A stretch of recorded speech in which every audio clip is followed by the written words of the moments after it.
নেতা বদলায়, দল বদলায়, জন্ম নেয় নতুন দল, কিন্তু সাধারণ মানুষের ভাগ্য কি বদলায়? আশ্বাস আর প্রতিশ্রুতি ভিড়ে আমরা খুঁজব বাস্তবতার প্রতিফলন। আমাদের কাছে প্রশ্ন করা, দেশ ও মানুষের স্বার্থে প্রশ্ন করেই যাব। থাকবে মত ও ভিন্ন মতে শ্রদ্ধা। স্টার নিউজ করা আলাপের সঙ্গে শান্তা শারলিন।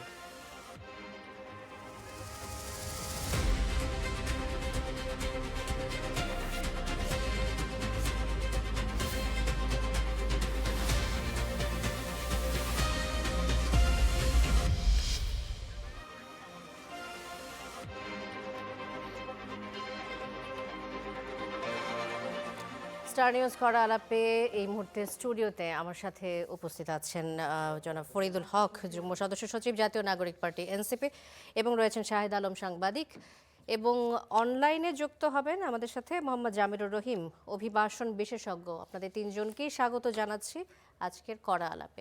শুরুটা করতে চাই শাহিদ আলম আপনাকে দিয়ে। নতুন সরকার গঠন হতে যাচ্ছে, ত্রয়োদশ জাতীয় সংসদ নির্বাচনের ফলাফল সবার সামনে।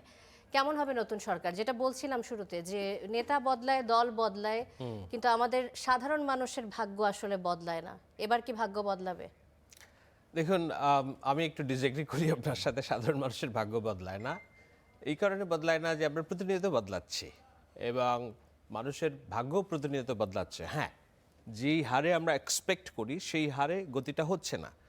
কিন্তু আপনি যখন দেশের রাষ্ট্রের বাজেট ঘোষিত হয়, আপনি দেখবেন যে আমরা আমরা যখন আপনাদের মতো সাংবাদিকতা করতাম মাঠে, তখন আমরা দেখতাম যে বাজেট ঘোষিত হয়েছে ৩৫০০ কোটি টাকার, কিংবা ৩৫০০ কোটি টাকার, ৫০০০ কোটি টাকার।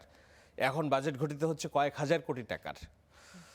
আগে দুর্নীতির আলাপ হইতো ৫ কোটি টাকার দুর্নীতি, এখন আপনি ৫০০ কোটি টাকার নিচে কোনো দুর্নীতির আলাপ শুনবেন না। তার মানে কি, ভলিউমটা বাড়ছে। আমি তো গ্রামের ছেলে, আমি ঢাকা শহরে থাকি, স্যুট পরি, বুট পরি বলে মনে হবে না যেন আমি ঢাকা শহরের। আমি একদম গ্রামে কৃষি কাজ করে, নদীতে গোসল করে বড় হওয়া ছেলে। আমি তো গ্রামে যে খুব কম মানুষের কাঁচা ঘর বাড়ি দেখেছি, তাই না? যার একটু সামর্থ্য আছে, কাঁচা ঘর, একটা ঘরটা ইট দিয়ে তৈরি করছে। একেবারে যে নেই তা না আমি বলছি না, এখনও দারিদ্র্যসীমার নিচে বহুত মানুষ বসবাস করে। ওই জন্য বলছি যে সাধারণ মানুষের ভাগ্য পরিবর্তন হয় না। একবারে যদি আমি বলি, তাহলে আমাদের এই রাষ্ট্রের যে অগ্রগতি, তার প্রতি ইনজাস্টিস হবে বলে আমি মনে করি ভাগ্য পরিবর্তন হচ্ছে। তবে দুর্নীতি, সুশাসনের অভাব, এইগুলো থাকার কারণে যেই হারে ভাগ্য পরিবর্তন হওয়ার কথা সেই হারে হচ্ছে না। মালয়েশিয়া এমন একটি রাষ্ট্র, যেই রাষ্ট্রের আমরা যখন প্রেসিডেন্ট জিয়ার আমলে আমরা যখন অনেক অ্যাডভান্সড সোসাইটি, তখনও আমাদের অনেক বাহাইন্ডে। আজকে মালয়েশিয়াতে যাওয়ার জন্য একটা শ্রমিক জীবন যৌবন ঘরবাড়ি সব বিক্রি করে দিচ্ছে। কেন? কারণ তার উত্থানটা, অগ্রগতিটা ট্রিমেন্ডাস স্কেলে হয়েছে। চায়না ৪০ বছর আগে যেই সোসাইটি ছিল, আমাদের মনে হয় আমরা চায়না খুব বেশি সোসাইটির তফাৎ ছিলাম না। আজকে চায়না ওয়ার্ল্ড এমার্জিং পাওয়ার, আমি মনে করি যে না, একেবারে টেক্কা দিচ্ছে যুক্তরাষ্ট্রের সাথে, কোথাও যুক্তরাষ্ট্রের চেয়ে উপরে। সো তাদের অ্যাডভান্সমেন্টটা যেই লেভেলে, আমাদের অ্যাডভান্সমেন্টটা সেই লেভেলে হয়নি। সেইটাই আপনি বলতে পারেন যে এবার হবে কিনা। নাও বিষয়টা গত হলো, ১৭ বছরে তো আসলে সুষ্ঠু নির্বাচন হয়নি, আমরা ধরে নিয়েছি। ওটাই বলা হয় আর কি, গত ৩ বারের নির্বাচনকে। তারপরও কি মানুষের ভাগ্য বদলেছে? আপনি বলছিলেন যে একেবারেই ভাগ্য বদলায়নি, তা না। তো হ্যাঁ, সে ভাগ্য ব্যাপারে কি আমি তো আপনি কি মনে করি বলবেন? আমি তো মনে করি বদলেছে একেবারেই। যে ১৭ বছর আগে যেই মানুষ যে জায়গায় ছিল, সবাই যে ওই জায়গায় আছে এটা আমি মনে করি না। কিছু কিছু মানুষের ভাগ্য বদলেছে, কিছু কিছু মানুষের বেশ ভাগ্য অতিমাত্রায় বেশি ভাগ্য বদলেছে। আঙুল ফুলে কলা গাছ হয়েছে এমন অনেক মানুষও আছে। আমি বলছি যে এই যে সুশাসনের যে অভাব, সেইটা আমাদের সবচেয়ে বড় সমস্যা। সম্পদের সুষম বন্টন, এইটা আমাদের সবচেয়ে বড় সমস্যা। সেই জায়গাগুলো অ্যাড্রেস করাটাই নতুন সরকারের জন্য চ্যালেঞ্জ। সেইটা তারা তো এখনো দায়িত্ব নেয়নি, তারা দায়িত্ব নেবে পরশুদিন থেকে ৬ মাসের মধ্যেই ভাগ্য বদলে যাবে এমন না, কিন্তু আপনাকে দেখতে হবে কমিটমেন্ট এবং সদিচ্ছা। এই কমিটমেন্ট এবং সদিচ্ছার পুরোটা এখনো পর্যন্ত আমরা দেখছি। আমি যখন আলোচনা করছি তখন জামায়াতের প্রধান ডক্টর শফিকুর রহমানের বাসায় যাবেন, এনসিপির প্রধান নাহিদ ইসলামের বাসায় যাবেন হবু প্রধানমন্ত্রী তারেক রহমানকে শুভেচ্ছা জানিয়েছেন ঢাকা ১৭-এর খালিদুজ্জামান, পরাজিত প্রার্থী। ডক্টর শফিকুর রহমান বিরোধী দলে কার্যকর ভূমিকা পালনের কথা বলার পরে আবার কি মনে হয়েছে, হ্যাক্ট হয়েছে কিনা আমি জানি না, সেই পোস্ট তিনি সরিয়ে নিয়েছেন। কিন্তু মূল যে জিনিসটা দেখতে হবে যে it's a good gesture of politics mingling together. আশা করি যে এটা যদি সমন্বিত Right. থাকে, বিরোধী যারা আছে তারা যদি রাজপথের পরিবর্তে তাদের রাজনীতি এগিয়ে নেওয়ার রাজনীতি করে, গঠনমূলক রাজনীতি করে এবং সরকারকে সহযোগিতা করার মনোভাব নিয়ে রাজনীতি করে, ভাগ্য বদলাবে। আমি আপনার সাথে এ ব্যাপারে একেবারেই একমত। আমার কাছে মনে হচ্ছে যে ঢাকা 14 আসনের এই যে নির্বাচনটা আমরা দেখলাম, সানজিদা ইসলাম তুলি যেখানে প্রতিদ্বন্দ্বিতা করেছেন মীর আহমদ বিন কাসেমের সাথে, বিজয়ী হওয়ার পর মীর আহমদ বিন কাসেম তার জেস্টারটা দেখিয়েছেন, প্রতিদ্বন্দ্বী প্রার্থীর কাছে গিয়ে তিনি কথা বলেছেন। এই ব্যাপারটা আমার কাছেও মনে হয়েছে রাজনৈতিক অঙ্গনে কিছুটা হলেও পরিবর্তন এসেছে।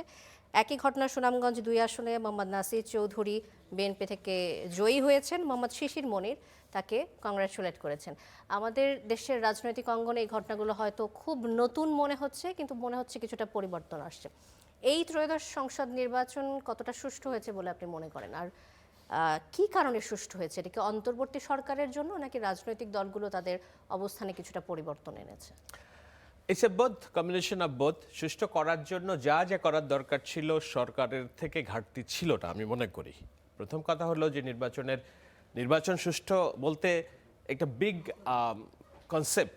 আপনাকে দেখতে হবে পুরো 2 বছরের যে ফলাফল সেটাও সুষ্ঠু হওয়ার প্রেক্ষিতে একটা বড় ক্যাটালিস্টের ভূমিকা পালন করে। অনেক জায়গায় অনেক অসঙ্গতি ছিল, কিন্তু মোটা দাগে নির্বাচনের আগের দিন, নির্বাচনের দিন এবং নির্বাচনের পরের দিন, এই 3টা দিন হচ্ছে ভাইটাল।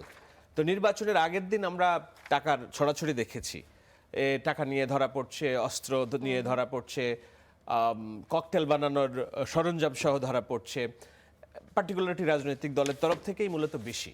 আইন শৃঙ্খলা বাহিনী ওই দিন যেই শক্ত অবস্থান নিয়েছে এবং স্ট্রিক্ট ভূমিকা পালন করেছে, তার ফলাফল আমরা দেখেছি কি নির্বাচনের দিন কোথাও বিশৃঙ্খলা হয়নি, বলার মতো বিশৃঙ্খলা আমরা হয়নি। সেনাবাহিনীকে বেশি কৃতিত্ব দেব এই কারণে? আমি শুধু সেনাবাহিনী না, আইন শৃঙ্খলা বাহিনীকে তো দিচ্ছি। আর রাজনৈতিক দল হিসেবে আমি মনে করি যে সবাই তার দায়িত্বটা পালন করেছে নির্বাচনের দিন এবং নির্বাচনের পরের দিন। কেন ধরেন নির্বাচনের পরের দিন যারা জয়ী হয়েছে তারা আনন্দ মিছিল করতে পারতো রাত্রে, তারা বলেছে না, নো আনন্দ মিছিল। কেননা আনন্দ মিছিল যখন আপনি করবেন, পরাজিত এবং জয়ী প্রার্থী সমর্থকদের মধ্যে সংঘর্ষের একটা বিষয় থাকে, সেইটা অ্যাভয়েড করতে তারা চেয়েছে। ঢাকায় কোনো বিশাল মিছিল মিটিং হয়নি।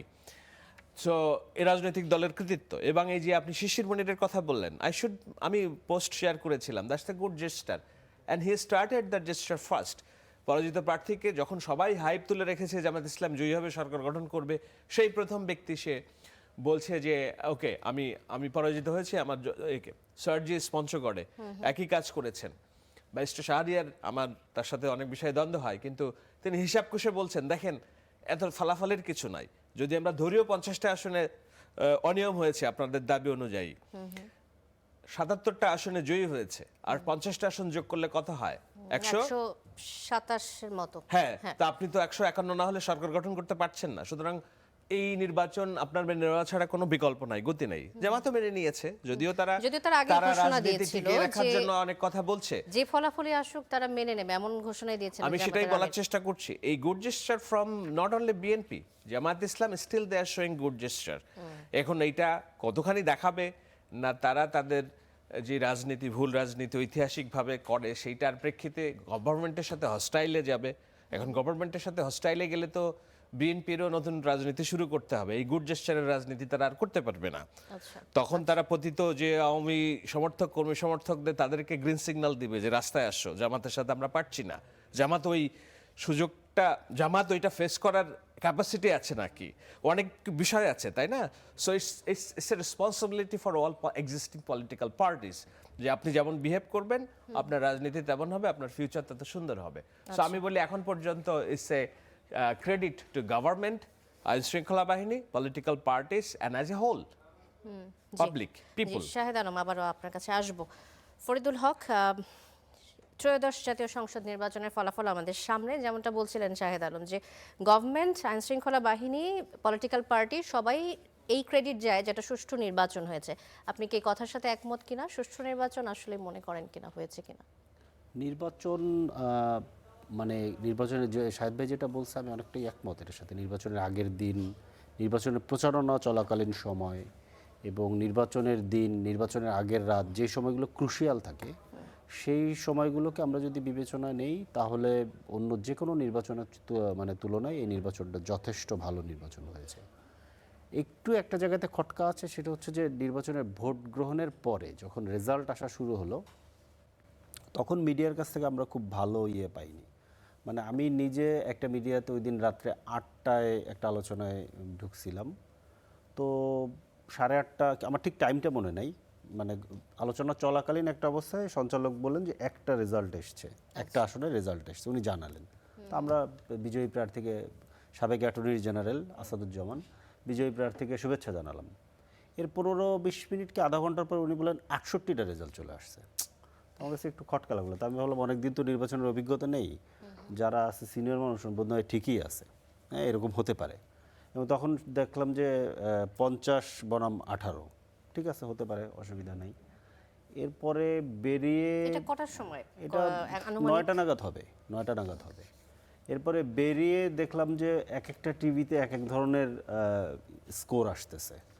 খুব ইন্টারেস্টিং একটা স্কোর আমি খেয়াল করলাম, সেটা হচ্ছে বেশিরভাগ জায়গাতে সময় টিভি দেখা হচ্ছে, কারণ সময় টিভির স্কোরটা মনে হচ্ছিল সবচেয়ে আপডেট, কারণ সবচেয়ে বেশি দিচ্ছিল তারা, স্কোরটা বেশি দেখাচ্ছিল। সময় টিভির স্কোরের ভিতরে আমি একটা চমৎকার জিনিস, মানে ইন্টারেস্টিং জিনিস খেয়াল করলাম, সেটা হচ্ছে যে আমি একবার দেখলাম হচ্ছে 38 বনাম 50 কিংবা 50 বনাম 38। এরপরে এটা একসময় 110, 127 বনাম 38 ছিল, এরকম আমি আচ্ছা, দেখছি। মানে মানে BNP 127 আর এদিকে মানে 38 50 থেকে ছিল। 127 হয়ে যাচ্ছে, কিন্তু 38-38এই থাকছে, এরকম একটা পরিস্থিতি দেখা তো গেল। এটার কারণ কি তারপরে হতে পারে বলে আপনার মনে হয়? এটা কি খবর আসতে দেরি হওয়াটা? বেশ কয়েকটা হেভিওয়েট আসন, যে আসনগুলো মূলত ঢাকায়, এই কারণে আমাদের বেশি নজরে ছিল। বাইরের বিষয়গুলো তো আমরা এত নজরে রাখতে পারি না, এত তো আমাদের হাতে নাই, এত রিসোর্স আমাদের হাতে নাই, প্রশাসন নাই, পুলিশ নাই, মিডিয়াও নাই। তা আমাদের মতো ছোট পার্টির জন্য তো আসলে এত রিসোর্স করাটা ডিফিকাল্ট, মানে এত নজর রাখাটা ডিফিকাল্ট। এবং আরেকটা সমস্যা যেটা হয়েছিল, সেটা যে কেন্দ্রগুলোতে দুপুরের পর থেকে কেন্দ্রগুলোতে যেভাবে মহড়া হচ্ছিল, এতে করে স্বাভাবিকভাবে আমরা যেহেতু মারাত্মক রকম সংখ্যালঘু, তো আমরা আমাদের লোকজনকে খুব অল্প সময়ের মধ্যেই মানে কেন্দ্র ছেড়ে দিতে হয়েছে বেশিরভাগ জায়গাতেই। এটা একটা সংকট ছিল, ওই জন্য আমরা কেন্দ্রগুলোতেও খুব ভালো রাখতে পারিনি, মানে তথ্য মানে এখানে যে একটা শক্তি প্রয়োগের ব্যাপার আছে, শক্তি দিয়ে রেজাল্ট বের করে আনতে হয়, এই ব্যাপারটা কেন বলছেন যে বিপরীত পক্ষ যারা ছিল তারা আসলে কি শক্তি প্রয়োগ না, ধরেন একটা কেন্দ্রের সামনে যখন ধরেন 500 মানুষ বিএনপির ধানের শীষের কার্ড ঝুলায় যখন অবস্থান নেয়, তখন আপনার কেন্দ্রের ভেতরে যে 5 জন থাকে, ও তো আসলে ভীত হয়ে যায়, খুব স্বাভাবিক, এটা একটা প্রেশার ক্রিয়েট করে। আবার আপনি জানেন যে ধরেন বিএনপি যারা করে লোকালি যে কোনো গ্রামে যান কিংবা যে কোনো উপজেলায় যান, যে কোনো মহল্লায় যান, বিএনপি কারা করে মূলত, তো ধরেন একটু মানে পেশি শক্তি আল্লাহ লোকেরা বিএনপি করে, তাদের একটা হ্যাডাম থাকে, এই ধরনের লোক। তো এই ধরনের হ্যাডাম আল্লাহ লোক 500 জন যখন ধরেন একটা কেন্দ্রের বাইরে দাঁড়ায় এবং ভেতরে খবর যায় যে বাইরে কিন্তু হচ্ছে, মোবিলাইজ হচ্ছে, তখন কিন্তু স্বাভাবিকভাবে একটা প্রেশার ক্রিয়েট হয়। ইন্টারেস্টিং ব্যাপার হচ্ছে যে এটা আমি গ্রামের কথা বললাম। ইন্টারেস্টিং ব্যাপার হচ্ছে যে ভোট গ্রহণ চলাকালীন অবস্থায় মানে ভোটের কাউন্টিং চলাকালীন অবস্থায় একটা পর্যায়ে ঢাকা 8 আসনে বিএনপি প্রার্থীর স্ত্রী যে আপনার ধরেন বিভাগীয় কমিশনারের কার্যালয়ে অবস্থান গ্রহণ করলেন, এবং বাইরে প্রায় কয়েক হাজার বিএনপি ছাত্র দলের লোকজন অবস্থান গ্রহণ করলো। আমরা কোনোভাবে এখানে ঢুকতেই পারলাম না, মানে আমরা ভয়েই ঢুকতে পারলাম না। যে একটা হচ্ছে ভয়, তো মাইর খাওয়ার ভয় তো আছেই, মাইর খাওয়ার ভয় যে কারোরই থাকে, এটা কোনো বিষয় না। ব্যাপারটা হচ্ছে যে ব্যাপারটা হচ্ছে যে এনসিপি জামাত ব্যাপারটা হচ্ছে যে তাদেরকে সরিয়ে রাখা হচ্ছে, এমনটা বলতে আছে। একটা প্রেসার ক্রিয়েট করা হয়েছে, একটা প্রেসার আমরা ফিল করেছি একেবারে চতুর্দিক থেকে, এবং মিডিয়া এককভাবে ধরেন কোন যেভাবে এলাকার কথা বলছেন আপনি? বেশিরভাগ জায়গাতেই এই ঘটনা ঘটেছে, বেশিরভাগ জায়গাতেই এই ঘটনাগুলো ঘটেছে। এবং মানে আমি নিজে ধরেন ঢাকা 8-এর যখন ওই পরিস্থিতি যখন তৈরি হয়, মির্জা আব্বাস সাহেবের ওয়াইফ যখন যে কমিশনার কার্যালয়ে অবস্থান করেন, বিভাগীয় কমিশনার কার্যালয়ে, এবং আমি ভাবছি যে ঠিক আছে তাহলে আমরাও যাই, দেখি পরিস্থিতিটাকে। এখানে তো ওপেন, এটা তো একটা টাইপ অফ কোর্টের মতো, আমরা সবাই যেতে পারি। আমাদের কাছে রাজনৈতিক দলের কর্মী হিসেবে আমাদের কাছে কার্ড ছিল, বৈধ পাস ছিল, নির্বাচন কমিশনে যাওয়া এবং এখানে যাওয়া।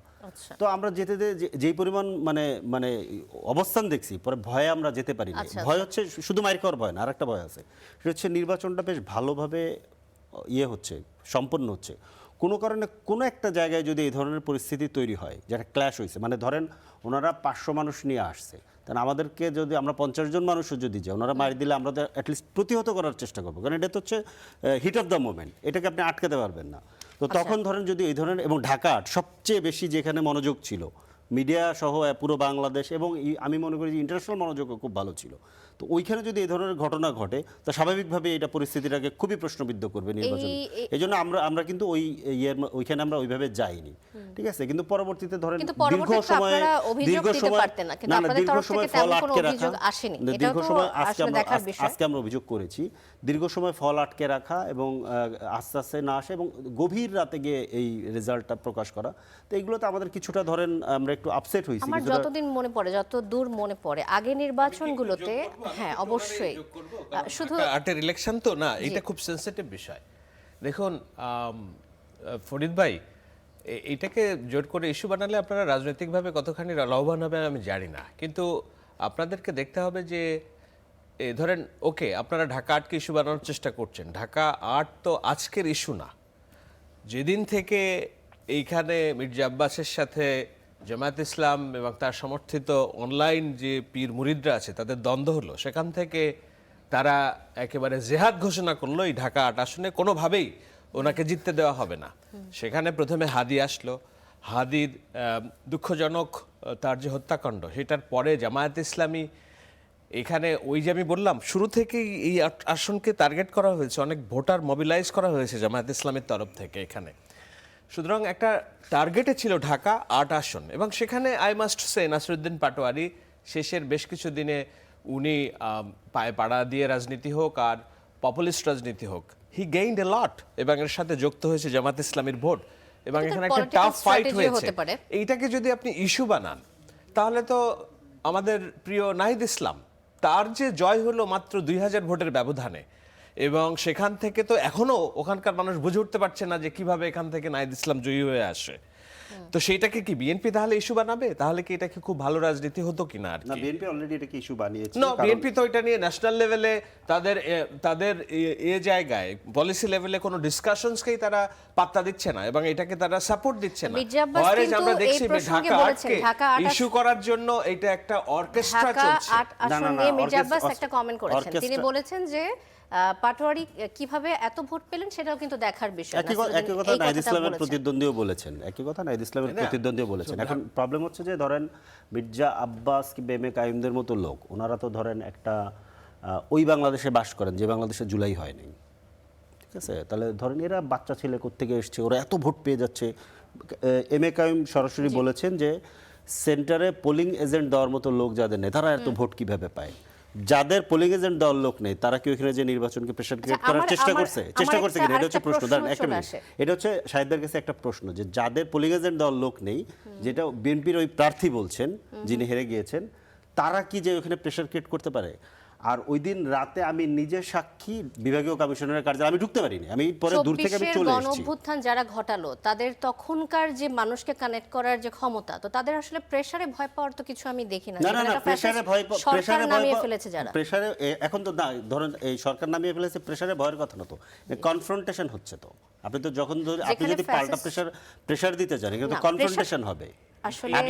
আমার তো ওই পরিমাণ লোকই নাই, আমি তো বললাম আপনার তো সংখ্যা লোক। কেন ফরিদ ভাই এই নির্বাচনটাকে এনসিপি বনাম বিএনপি ভাবছেন? আপনার তো নিজের কোনো লোকই নাই।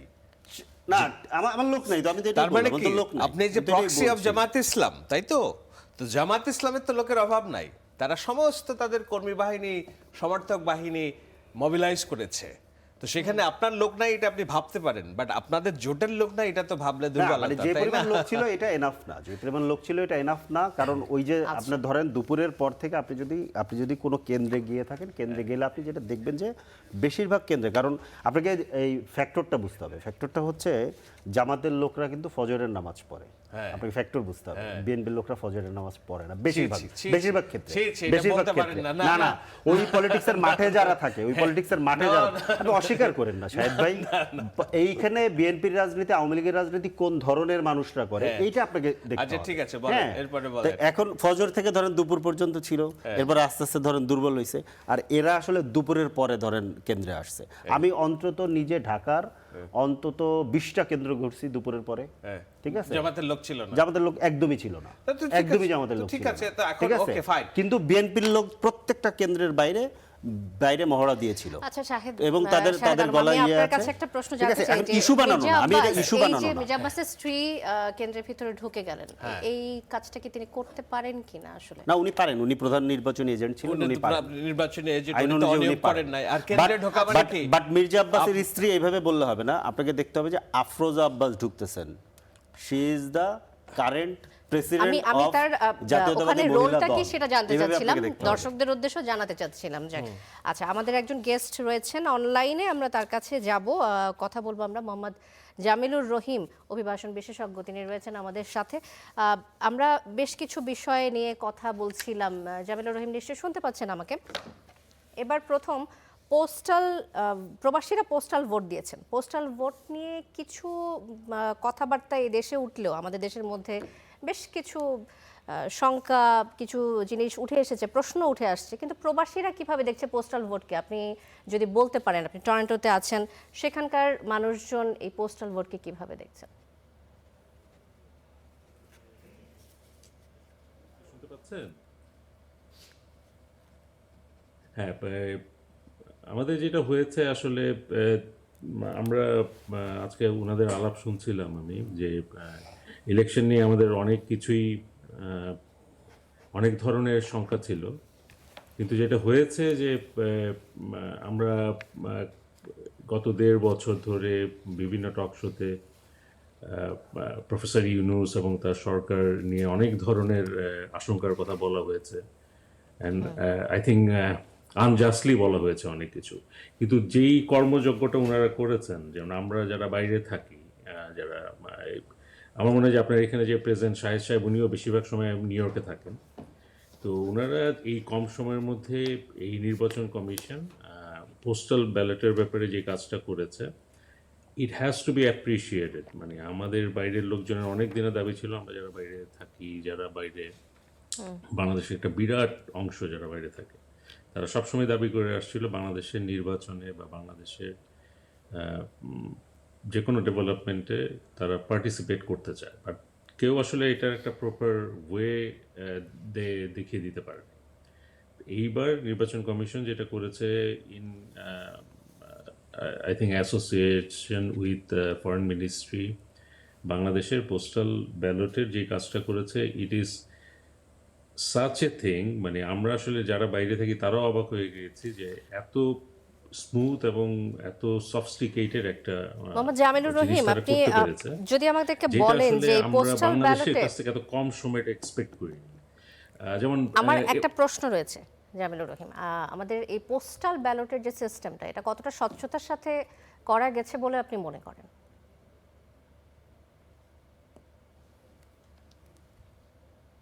ওই যেটা আসলে একটা এলিগেশন দেওয়ার চেষ্টা চলছিল যে এক এক জায়গায় একই অ্যাড্রেসে 300-400 পোস্টাল ব্যালট চলে গেছে। কিন্তু যেইভাবে আপনাকে ফেসিয়াল রিকগনিশনের মাধ্যমে আপনাকে প্রুফ করতে হবে যে ইউ আর দ্য পারসন যে ভোট দিচ্ছেন বা ভোটটা কাস্ট করছেন, উইথ ইউর এনআইডির সমস্ত কিছু সন্নিবেশিত করে এবং ভেরিফাই করে, এখানে আসলে দ্বিতীয় কারো আপনার ভোটটা দেওয়ার কোনো উপায়ই ছিল না।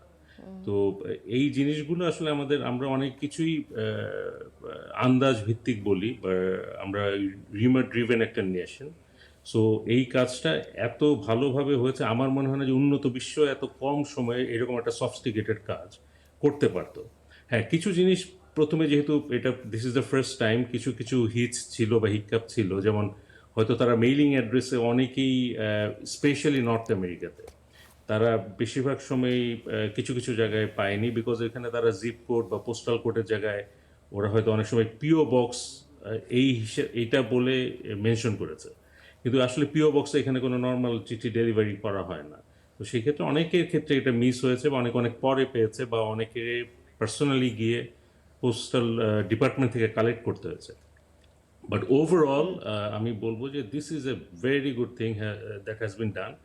আমরা গত বছরের পর বছর, যুগ যুগ ধরে শুনেছি যে প্রবাসীদের voting rights, this and that, and তারা ইনক্লুডেড হবে, কিন্তু এইবার আমরা প্র্যাকটিক্যালি দেখলাম যে আসলে এই কাজটা খুবই ভালোভাবে হয়েছে এবং পিপল আর সো এক্সাইটেড। মানে নিঃসন্দেহে এটা আসলে একটা নতুন মানুষের যে, সংযোজন। আমরা যে বাইরে যারা থাকে তাদের আসলে যে এক্সাইটমেন্ট আমি দেখেছি, তাদের যে পার্টিসিপেশন আমরা দেখেছি, তারা প্রত্যেকটা জিনিস শেয়ার করছিল যে কার ট্র্যাক করে করে কার্ডটা আসছে, কে কার্ডটা পৌঁছেছে, কে আবার সেটা আবার ব্যাক করার পরে নির্বাচন কমিশন বুঝে পেয়েছে।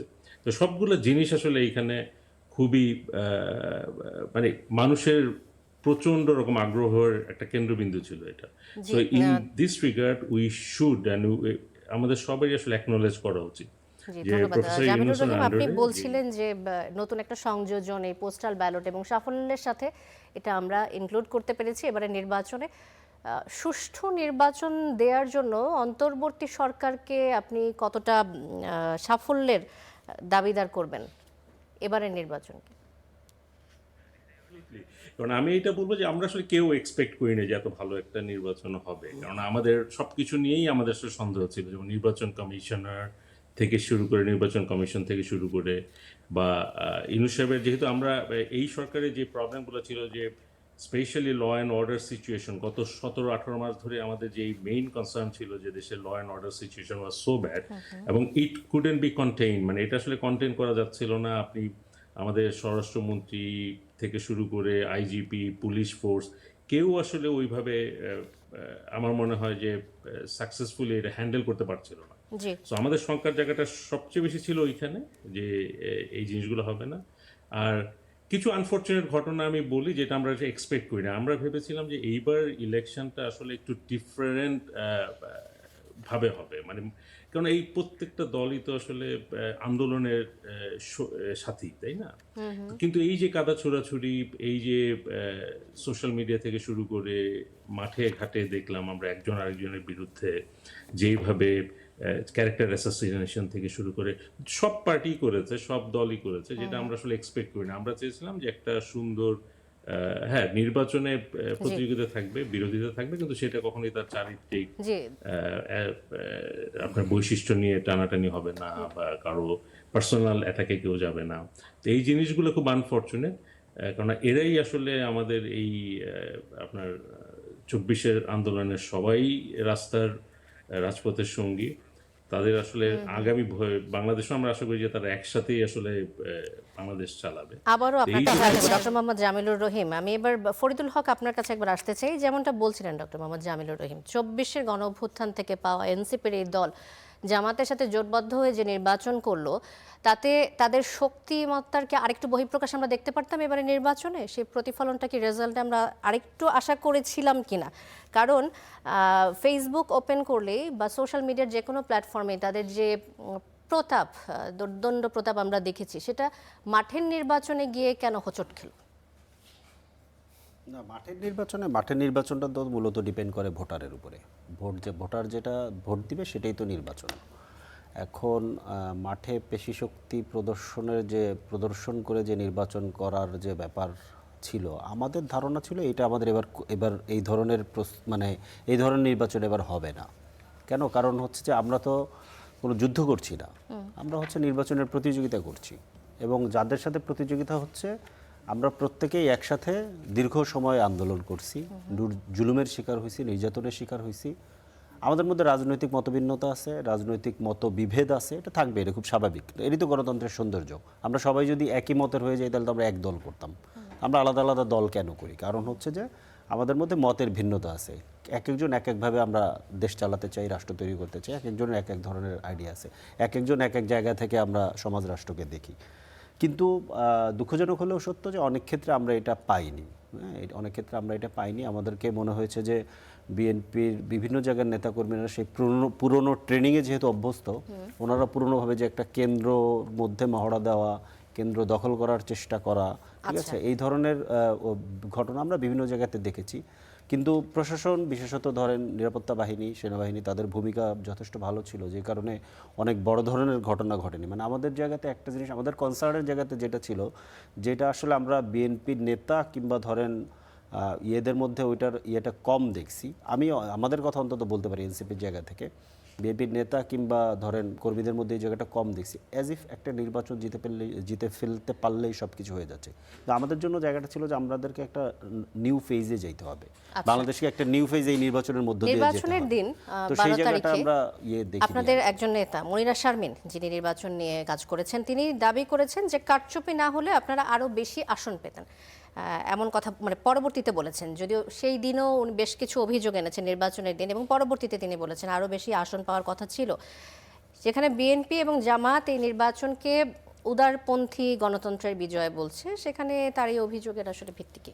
না, আজকেও আপনার ধরেন 11 দলীয় জোটের বৈঠক শেষে 30টা আসনের জন্য কিন্তু পুনর্বিবেচনা করার জন্য আবেদন করা হচ্ছে, এটা বলা হয়েছে। 30টা আসনের পুনর্গণনা করার জন্য ধরেন বলা হয়েছে। তো এটা ধরেন এই অভিযোগ করা এবং পাল্টা অভিযোগ করা এটা খুব স্বাভাবিক ব্যাপার। এটাকে আপনার স্বাভাবিক রাজনৈতিক প্রক্রিয়া হিসেবে দেখতে হবে। এটার মধ্যে ধরেন এটাকে কোনো যুদ্ধাঙ্গদেহী মনোভাব দিয়ে দেখার ব্যাপার নেই। আমি যে অভিযোগগুলো করলাম, শাহেদ ভাই যে পাল্টা ধরেন কাউন্টার দিল, কারণ শাহেদ ভাইয়ের ভেতরেও ধরেন এখনও রয়ে গেছে যে উনি ফ্যাসিস্ট আমল আছে, প্রতিটা জিনিস পাল্টা কাউন্টার দিতে হবে এবং 100% ডিফেন্ড করতে হবে, এই ব্যাপারটা আছে। কিন্তু আপনিও করতে পারেন, কিন্তু অবশ্যই, কিন্তু floor is yours. ওনাকে এটা বুঝতে হবে যে 100% জিনিস কেউ রাইট হইতে পারে না ফেরেস্তা ছাড়া। কোনো দলই এখানে ফেরেস্তাদের দল না, সবার ভিতরে প্রবলেম আছে। তো আপনার 100% জিনিস কাউন্টার করা দরকার নাই, তাহলেই হচ্ছে কি আস্তে আস্তে গণতান্ত্রিক। আমি 100% জিনিস কাউন্টার করি না, আমি এটা বুক ফুলে মানে বলতে পারি। আপনি দেখেন, খেয়াল করেন, আমি 100% জিনিস কাউন্টার করি না। হ্যাঁ, অনেক জিনিস ঘটবে, আমার ভুল হবে, আমার দলের লোক ভুল করবে, জোটের লোক ভুল করবে, মেনে নিতে হবে। ভুল স্বীকার করতে হবে, ভুল থেকে শিক্ষা নিতে হবে, এখান থেকে এগিয়ে যেতে হবে। 100% আমি তাহলে রাইট। এই আফরোজ আব্বাস অভিযোগগুলোকে রাত্রের বেলা যে আচ্ছা। অবস্থান নিচ্ছেন, এটাকে ধরেন ডিফেন্স আপনি যখন করবেন, এটা আসলে এন্ড অফ দ্য ডেতে ভালো জায়গায় নিবে না, আরও পরিস্থিতিকে টক্সিক করবে। ধরেন উনি যে হুমকির কথা বললেন, যে ধরেন আজকে গণভোটের ইস্যু নিয়ে, ধরেন উচ্চকক্ষের ইস্যু নিয়ে বিএনপি যদি টালবাহানা করে, আমরা রাস্তায় নামবো না? অবভিয়াসলি আমরা রাস্তায় নামবো, কারণ এটা তো আমাদের কমিটমেন্ট। তো কারণ গণভোটে আপনি ধরেন জয়যুক্ত হয়েছে, তো জয়যুক্ত এখন হয়েছে, আপনারা আরো এখন যদি বেশি আপনি stand নিতে না, পারবেন। আপনি যদি উচ্চকক্ষে ধরেন আপনার মতো করে করতে চান, তাহলে তো আপনি গণভোটকে অস্বীকার করছেন, জনগণের ম্যান্ডেটকে অস্বীকার করছেন। 60% মানুষ ভোট দিয়েছে গণভোটে, জি, উনি তাই না? দ্বিমত তাহলে পোষণ এখন করছেন, একটু এখন শুনবো আমরা। এইটা করতে গেলে আপনি যদি বলেন যে আওয়ামী লীগকে লেলে দেবো, হুমকি দিব, দিস ইজ এ আচ্ছা। Type of proxy. উনি আমাকে প্রক্সির কথা বলছেন না, এটা একটা প্রক্সি ফ্যাসিবাদী পলিটিক্স। প্রক্সি যে যে আওয়ামী লীগকে ফ্যাসিবাদী নামিয়ে দেওয়ার যে হুমকি process দেওয়া, বলে এটা মনে প্রক্সি করেন ফ্যাসিবাদী শাহেদ পলিটিক্স। আলম? ভুল, আমি ওইভাবে বলি নাই। আমি বলছি আপনি যদি রাইট পলিটিক্সটা না করেন, তাহলে পলিটিক্সে তো সবসময় অল্টারনেটিভ থাকে। তারা যারা পতিত, তারা স্পেস পেয়ে যাবে এই দ্বন্দ্বের সুযোগে, রাইট? তো সেখানে গ্রিন সিগন্যালও দেওয়া লাগবে না। যখন আমি দেখবো যে না, আমি আপনাকে আস্থায় নিতে পারছি না, আপনি আমাকে আমার ঘরের দুয়ার ভাঙার জন্য সব কিছু অস্থির করা ফেলার চেষ্টা করছেন, তার একটা শক্তি তো উৎপত্তি বেশি বসেই আছে, যে কখন আপনি একটু নরম থাকবেন, যেই সময় আমরা তাদের উপরে হামলে পড়বো। তো প্রতিপক্ষ তো মেনে নিচ্ছে, ভোটের না, না, ফলাফল মেনে মেনে নিচ্ছে, নিচ্ছে। কিন্তু আমি বলছি এই যে বিরোধিতা, এটা ঠিক আছে, উনি এক কথা ঠিকই বলছেন যে নিয়মতান্ত্রিক বিরোধিতা থাকবে, এটা অস্বাভাবিক কিছু না। কিন্তু এইটাকে কেন্দ্র করে যদি আপনি রাজপাত গরম করেন কিংবা রাজপাত প্রতিবন্ধকতা তৈরি করেন, আপনি যদি সরকারকে ফেলে দেওয়ার হুমকি দেন, তখন তো পরিস্থিতি ভিন্ন হবে। এখন তো মাত্র সরকার শুরু হয় নাই, এই আলোচনাগুলো আসছে। যেমন আজকে নাহিদ ইসলাম একটা শব্দ লিখেছেন যে কিপ কাম অ্যান্ড রেজিস্ট। তো সেইটা নিয়ে আমি দেখলাম সেলিম রেজা নিউটন, যিনি এনসিপির সবচেয়ে বড় শুভাকাঙ্ক্ষী, তিনি লিখছেন যে this is not the political language you say. উনি একদম কোট অ্যান্ড কোট নাহিদ ইসলামের স্ট্যাটাস দিয়ে বলছেন যে this is not the time of resist, you do your constructive politics. আপনি সহযোগিতা করবেন এবং আপনি এটাকে মেনে নেন যে না, this is the public verdict. কি বোঝাতে চেয়েছেন এই কথা দিয়ে নাহিদ ইসলাম? রেজিস্ট মানে তারা তো যেমন আমি তো তারা মনে করছে, যেমন আমি এই রাজনীতিটা বুঝছি না, হয়তো কৌশল হতে পারে। জামায়াতে ইসলামের আমির বিরোধী দল হওয়া, আপনার ধারণাটাই শুনছি, না শুনতে চাই। বিরোধী দল হওয়ার কনস্ট্রাকটিভ রাজনীতি করার ওয়াদা করে একটা ফেসবুক স্ট্যাটাস দিলেন, পরে ওইটা নাই হয়ে গিয়েছে, সম্ভবত হ্যাকড হয়ে গিয়েছে। তো এখন আবার বলছে 30টা আসনের পুনর্গণনা হতে হবে, হুইচ ইজ অ্যাবসার্ড। সার্জেস এখন একটা স্ট্যাটাস দিয়েছে যে আমাকে এইটা আমরা পরাজিত হয়নি, আমাদেরকে ডিপ স্টেট পরাজিত করেছে। ওয়ারাস নির্বাচনের প্রথম দিনে নওশাদ জমিরের বাসায় যে মিষ্টিমুখ করে, এগুলো তো ব্যাড সিমটমস, রাইট? তো এগুলো ব্যাড সিমটমস আপনি দেখাবেন কেন? আপনাকে জয়ী প্রার্থী তো আপনাকে ব্যাড সিমটমস দেখাচ্ছে না, আপনাকে গুড সিমটমস দেখাচ্ছে। চাঁদপুরের এক এমপি নিজে হাতে তার নিজের 5 কর্মীকে পুলিশের হাতে তুলে দিয়েছেন। তো এগুলো তো morning shows the day, this is sign of good politics. হ্যাঁ, কিছু জায়গায় কিছু বিষয় হচ্ছে, প্রতিপক্ষকে হামলা হচ্ছে, আমি অস্বীকার করছি না, but this is the culture of Bangladesh politics, is the legacy of Bangladesh politics. সেই জায়গায় মাত্রাখানি, 18 কোটি দেশের জনসংখ্যার দেশে মাত্রাটা আপনাকে দেখতে হবে। কিন্তু যে কোনো জিনিসকে আপনি রাজনৈতিক বিরোধিতার নামে আপনি একটা নতুন গভর্নমেন্টের দিকে তীর ছুড়বেন, আর তারা যে খুব ভদ্র মানুষের মতো বসে সবকিছু হজম করবে, সেটাও তো নাও হতে পারে। এজন্য আমি বলেছি যে এইটা আসলে it's responsibility for all political parties. এখন এই জায়গাগুলোতে আগামী দিনে কিভাবে রাজনীতি করবে বিরোধী দল অর্থাৎ জামায়াতে ইসলামী এবং এনসিপি জোট, তাদের নিজেদের ক্ষেত্রেই যেই বেদনা আছে সেই বেদনা তারা কিভাবে, শাহেদ আলম, আমি আমি একটা বলি একটা যেমন বিষয় আনতে চাচ্ছি যে এই যে বিএনপি এত বেশি সংখ্যক 212টা সিট পেয়ে গেল, তো যেটা নিয়ে সবার আসলে একটা শঙ্কা থাকে, এত বেশি আসন পেয়ে গেলে পরবর্তীতে তাদের মধ্যে আসলে যে ফ্যাসিজমের যে বীজ সেটা আবার চলে আসে কিনা, কারণ অনেক বেশি আসন পেয়ে গেলে তাদের অনেক সে থাকে, হ্যাঁ। অনেক কিছু করার ক্ষমতা বেড়ে যায়, সেক্ষেত্রে আমি মনে কেমন করি না, স্ট্যান্ড হতে আমি পারে? মনে করি না সেটা আসবে। এই কারণে আসবে যে বর্তমান তারেক রহমানের নেতৃত্বে বিএনপি লিডারশিপ তো প্রচলিত রাজনীতির বাইরে রাজনীতি করেছে, তাই না? এটা আপনাকে স্বীকার করতে হবে। কিভাবে তারা, ওই যে বললাম, তারা বিজয় মিছিল করে নাই যেন সংঘাত এড়ানো যায়। তারা এটাকে কি বলে, প্রতিদ্বন্দ্বী প্রার্থীর বাসায় যাচ্ছেন শুভেচ্ছা বিনিময় করার জন্য নির্বাচনের আগে সবাইকে নিয়ে কিভাবে। এবং আজকেও যে তারেক রহমানের ভাষণ আমি গণমাধ্যমের সামনে দিয়েছেন, উনি বলছেন দেশকে ঐক্যবদ্ধ যদি আমি না করতে পারি তাহলে আমার কোনো নীতি কাজ করবে না, আমাকে ঐক্যবদ্ধ করতে হবে। সুতরাং সর্বোচ্চ ছাড়টা দেওয়ার মন মানসিকতা নিয়ে he is starting his journey. তো সেই জায়গায় আমি মনে করি যে দে হ্যাভ দ্যাট রিয়েলাইজেশনস যে এই জয়টা নিরঙ্কুশ দেখালেও নিরঙ্কুশ জয় না আসলে। কেননা আমি তো বলেছি যে লেস দ্যান 5% ভোটের ব্যবধানে 53টা আসন, লেস দ্যান 10,000 ভোটের ব্যবধানে 22টা আসন, আমার যদি পরিসংখ্যানগত ভুল না হয়ে থাকে, তারা জয়ী হয়েছে। এবং এই জয়ের পেছনে সবচেয়ে বড় ভূমিকা পালন করেছে নারী এবং হিন্দু ভোটার, সফট আওয়ামী লীগার, যারা বাংলাদেশকে বাঁচানোর জন্য, 71কে বাঁচানোর জন্য বিএনপি ছাড়া অপশন দেখে নাই। তো এই যে আপনি আপনাকে ভোটের দেখতে, এবং আমি ডিফারেন্সটা বলছি, বলছিলেন, আমি ভোটের বলছি ডিফারেন্সের আপনি যে কথাটা বললেন বলছিলেন। 77টা আসনে জামাত জয়ী হয়েছে, বিএনপির বিদ্রোহী প্রার্থী আছে 89টা আসনে। আপনি দেখেন ঢাকা যে 14, আমি ওই ঢাকা প্রসঙ্গে 14 বলছিলাম, আসন, আপনি আমি বলছি ভোটের ঢাকা, কথা বলছিলেন, তার মানে কি উচ্চকক্ষে অনেক বেশি পাওয়ার দেখা যাবে অন্যান্য দলের যদি উচ্চকক্ষ ফর্ম হয় আমাদের, যেটা হ্যাঁ ভোটের বিধান দেখা যেতে অনুযায়ী। পারে উচ্চকক্ষ। তো এটা আমি যতটুকু মনে করি সিনেট যেটা হবে সেটাতে অন্যান্য দলের পার্টিসিপেশন থাকবে। আমি একটা হিসাব দেখলাম 76টা হয়তো বিএনপির সমর্থিত থাকবে, 22 থেকে 25টা থাকবে জামায়াত ইসলামের, এরকম একটা হিসাব আমি দেখলাম। তো সেটাও তো ইটস নট ব্যাড, গুড। আমি কেন বলছি যে এটা নট নিরঙ্কুশ জয় এবং এটা দিয়ে ফ্যাসিস্ট হওয়ার সুযোগ নেই, কেননা আপনার নির্বাচনে 89 জন বিরোধী প্রার্থী, বিদ্রোহী প্রার্থী, জামাত জিতেছে 70+ আসনে। তা আপনি যদি 89টা আসনে বিদ্রোহী প্রার্থী না থাকতো তাহলে তো আপনার এখান থেকে 50টা আসন কমে যেত জামাতের, তখন তারা 30টাতেই থাকতো। Mark my word. আচ্ছা। ঢাকা 14 আসনের হিসাব করেন, বিদ্রোহী এবং প্রার্থী মিলে যে ভোট পেয়েছে, আর বিপরীত প্রার্থী পেয়েছেন কত? নাহিদ ইসলাম 2000 ভোটের ব্যবধানে জিতেছেন। আবার অন্যদিকে বিএনপিরও অনেকে আছে কানের পাশ দিয়ে গেছে। যে পোস্টাল ভোট নিয়ে আমি একটা গুরুত্বপূর্ণ পয়েন্ট কথা বলছিলাম, যে এটাও একটা বিষয় আগামী নির্বাচনে যারা দেখবেন যে পোস্টাল ভোটে সিরাজগঞ্জ না কোথায় একজন ব্যক্তি, বিএনপি কিন্তু জয়ী হয়ে গিয়েছে, তার প্রতিদ্বন্দ্বী প্রার্থী জামায়াতে ইসলামের, উনি ভোটে পিছিয়ে ছিলেন 2500।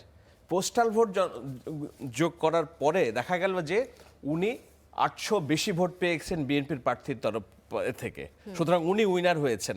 সো এই মার্জিনগুলো যদি আপনি দেখেন, it's not a big win. এবং আমার তো বলতে দ্বিধা মানে নাই, বিএনপি এটাকে বিগ উইন হিসেবে দেখছে না, না এমনটাই বিগ portray উইন তো করছে। অবশ্যই, আপনি নাম্বার গেম হলে বিগ উইন, কিন্তু আচ্ছা। আপনি যদি ভোটের তারতম্য Overall দেখেন, ভোটের দিক থেকে যদি আমরা হিসাব দেখেন করি, তাহলে is a not big win. আচ্ছা। এবং অ্যাট দ্য সেম টাইম আপনাকে এটাও মাথায় রাখতে হবে যে পার্লামেন্টে যাচ্ছে কিংবা নিয়ে যাওয়া হচ্ছে যেভাবেই হোক আমাদের জুলাই রোশনাই হিসেবে কিছু পরিচিত মুখ, তারা টাফ পলিটিশিয়ানস হিসেবে এর মধ্যে নিজেদেরকে প্রুভ করেছেন। এবং অন্যান্যরাও যাচ্ছে পার্লামেন্টে। সুতরাং এখানে যে গড্ডালিকা প্রবাহের মতো যে আমি যা চাইলাম আর সেটাই করে ফেললাম, এটা তো হবে না। তার হবে না যে এই যে গণভোটে যে হ্যাঁর পক্ষে যে বিশাল জনসমর্থন, সেটাও তো একটা বড় বার্তা যে বিএনপি চাইলেই যে কোনো বিষয় করতে পারবে না, সেখানে তারা নানান বিএনপিকে সংস্কারে যেতে প্রতিবন্ধকতা হবে। তৈরি হবে।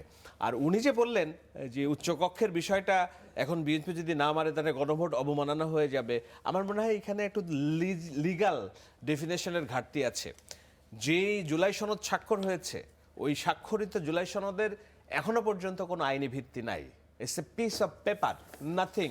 যতক্ষণ না পর্যন্ত পার্লামেন্টে বসে এইটা ভোটাভুটির মাধ্যমে সকল বিবিধের জায়গাগুলো ছড়িয়ে আমরা এই পাস না আলাপটাতে হচ্ছে, আসবো। ততক্ষণ পর্যন্ত it's a documents, nothing G, legal গণভোটের বাইন্ডিং। আইনি ভিত্তি, এটি নিয়ে আমরা আবারও আলোচনায় আসবো। শাহেদ আলম, ধন্যবাদ।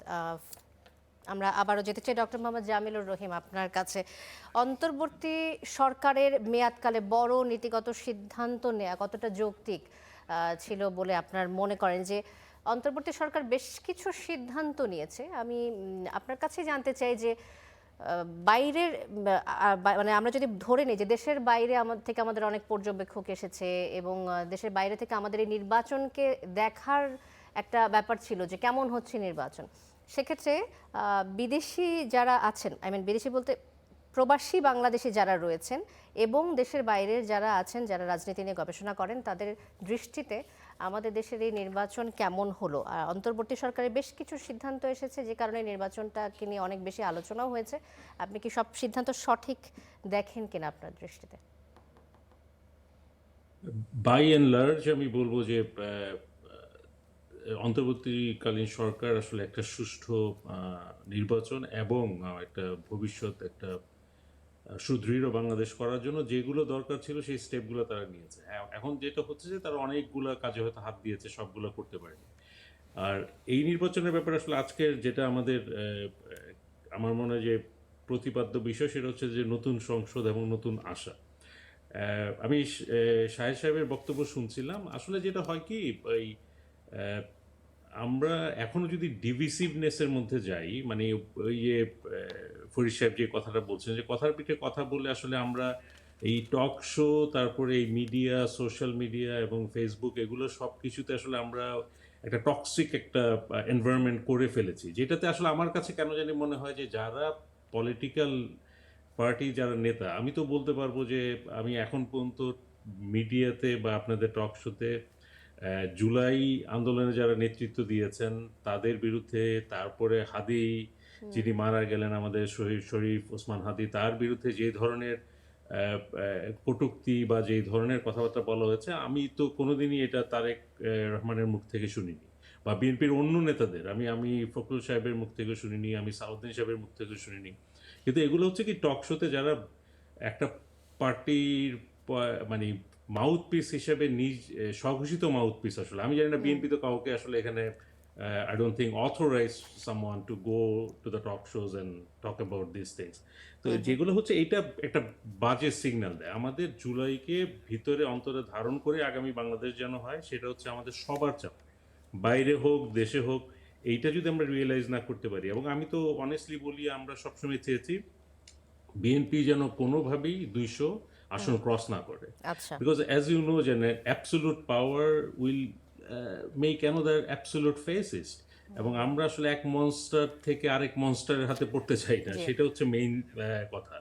কিন্তু আমরা তারেক রহমানের মধ্যে যে ম্যাচুরিটি দেখেছি, ওনার একটা যে কথা লার্নিং জানতে চাচ্ছিলাম মোহাম্মদ জামিলুর রহিম, আপনি আমার মনে বলছিলেন হয় absolute power will bring absolute fascist, ঠিক আছে, কিন্তু আন্তর্জাতিক মানদণ্ডে আপনি যদি নির্বাচনটাকে কেমন ভাবে দেখছেন, আপনি যেহেতু দেশের বাইরে রয়েছেন, মানে আমাদের এই নির্বাচনকে নিয়ে দেশের বাইরে যারা রয়েছেন, যারা বিদেশি পর্যবেক্ষক থেকে শুরু করে অনেকেই মতামত দিয়েছেন, কিন্তু বিদেশিরা আসলে আমাদের এই নির্বাচনকে কি দৃষ্টিতে দেখছেন, এটা একটা ক্লিয়ার পিকচার যদি আপনার কথায় পাওয়া যায়।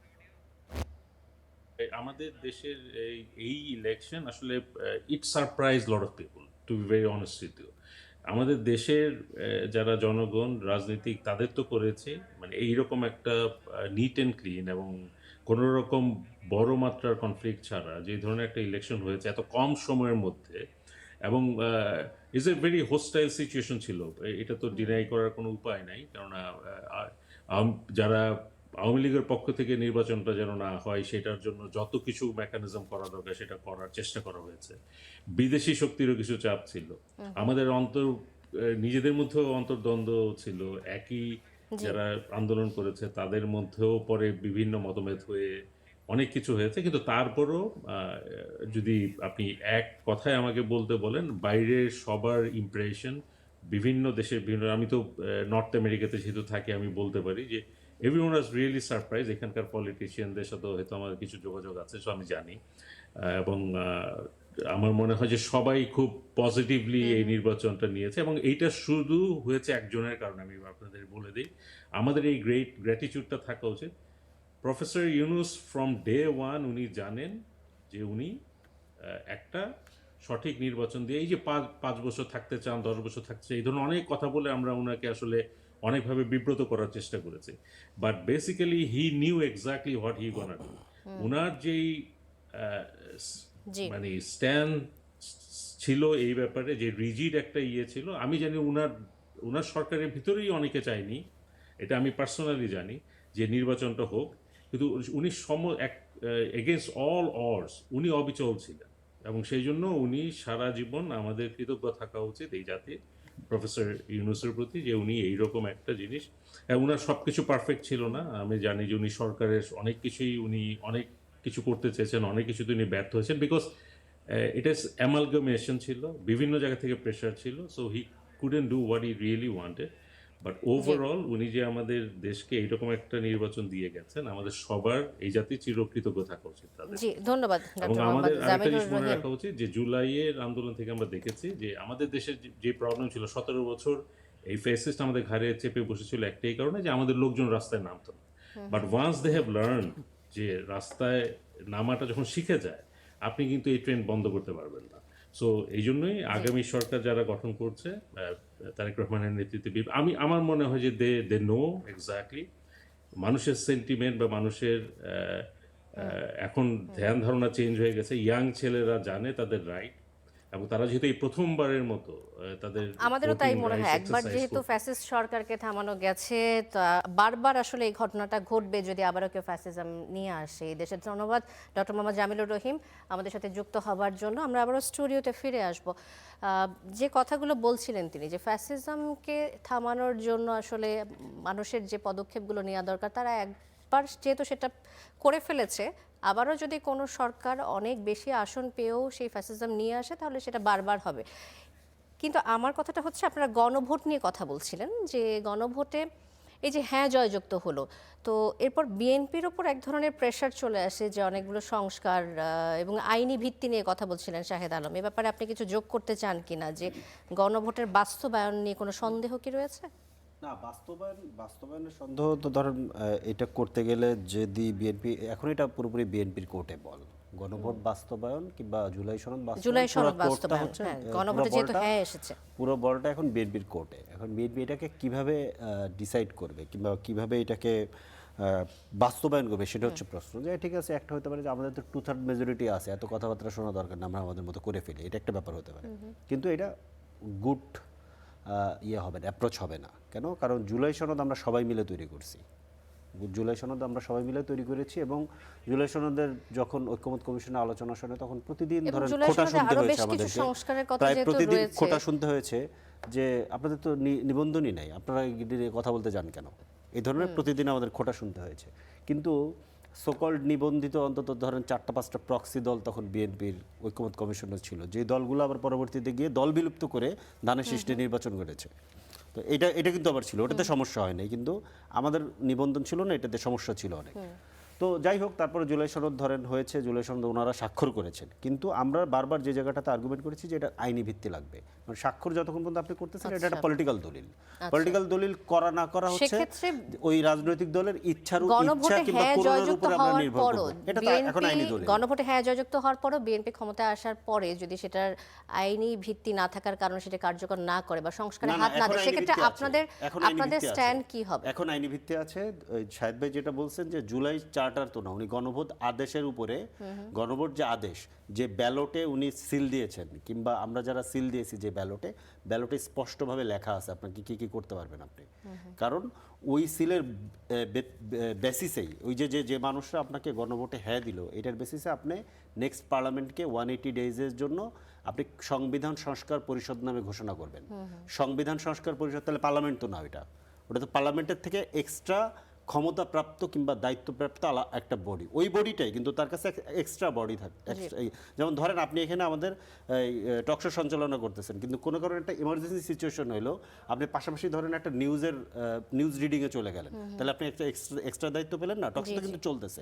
তো পার্লামেন্টকে কিন্তু একটা এক্সট্রা ক্ষমতা দেওয়া হবে, যেটা আইনি ক্ষমতা এই জুলাই সনদের আদেশের মধ্য দিয়ে সে এটা পাচ্ছে। গণভোট জনগণ কিন্তু ওই পার্লামেন্টকে ওই ক্ষমতাটা দিচ্ছে। তো এইখানে গণভোট আপনি যার উপরে দিয়েছেন, সেখানে স্পষ্টভাবে লেখা আছে যে উচ্চকক্ষ